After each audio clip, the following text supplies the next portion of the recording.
Hey everybody, what's up and welcome back to today's video guys. And today guys, I'm going to go and be showing you how to turn off auto renewal on GoDaddy.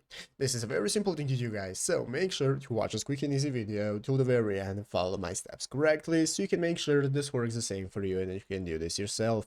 But yeah guys, let's get straight into it. So the first thing you want to do is go ahead and open up the official GoDaddy website right here, godaddy.com if you haven't already, and after opening it up you'll be greeted by this main page right here, which is the home page of GoDaddy, where we can get started logging into our account right here in the upper right corner. If you do not already have an account, just go ahead and create a new one, and after logging in you'll be greeted by this main page right here, where we can get started with getting a domain name for us. We can find all the products and services we can get and so on.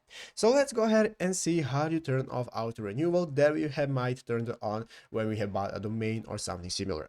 What we want to do guys is go right here into the upper right corner and click on your username. After clicking on your username, it's going to open up this new drop down menu with all the options that we can access, and one of those options is going to be renewals and billing. So you want to go ahead and open that section up.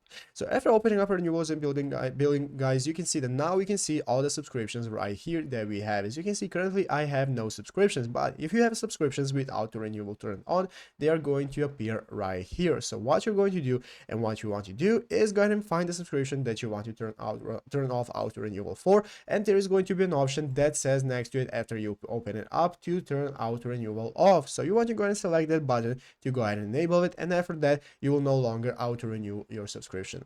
But yeah guys, basically that is how to do it. So I hope this video was helpful. If it was, make sure to leave a like, subscribe to the channel. So you guys, thanks for watching, take care and bye.